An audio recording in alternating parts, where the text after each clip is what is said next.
remember one day I was thinking, what would happen if I just put a bunch of sticks together and paint them, and they're all just vertical, and God, it can be simpler than that. This actually was the very first construct I did. You can do it over here. And so, you know, it was just real simple, just a piece of plywood and then a lot of wood. And I distressed it. For some reason I had this, you know, I wanted it to have an antiquated look.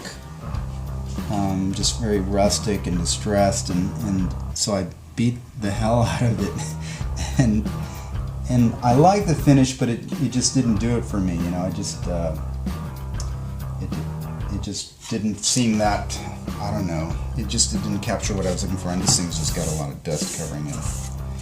Which were the first two constructs I did that were exactly what I wanted.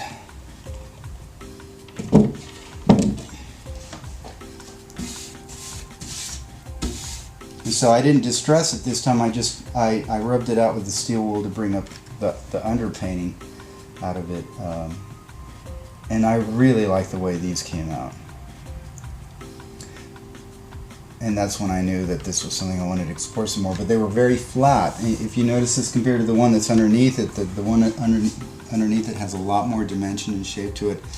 So I was still thinking like a painter. I was thinking on a very flat surface, and so things were just barely projecting, and it was just sort of over a period of time that I just developed this sort of courage to want to push things forward more, and you know, start creating work like this. But I still love these. I just think, just as a surface, they're just beautiful.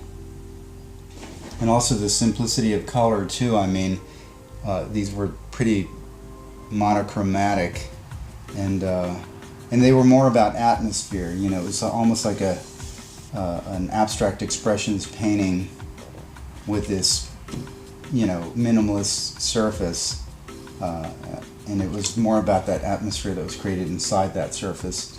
Whereas these are very colorist. They're just a lot more about the three-dimensional aspects of what they are.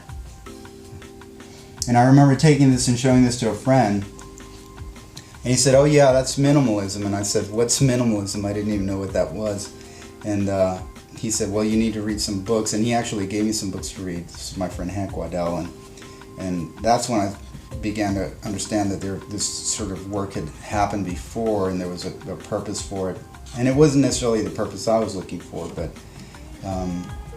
it was interesting how I came across that idea of minimalism. You know, it wasn't something that was on my, you know, radar or something that I was trying to create. But it was reflecting a need inside of me to break the forms that I had sort of lived on for all my life up to that point, where these traditional forms of spirituality and religion and God and existence and what all that meant. You know, it was all so integrated, and I knew it wasn't working and that something needed to change. So here's this sort of external manifestation of that through my art. And it wasn't until after I'd done a body of that I realized that it had a purpose, you know, that it was part of the experience of breaking those forms down, not just as an artist, but as a person. But with constructs, I can really play around with that, and I just feel that also reflects, you know, seeing the world in a much more open and beautiful way. I'd like to break the form up even more. Right now they're sitting within rectangles, but I've done one that went outside the rectangle shape, and it was really exciting, so I want to explore that. So this was kind of a small little prototype model that I made of what I could do in you know, on a larger scale.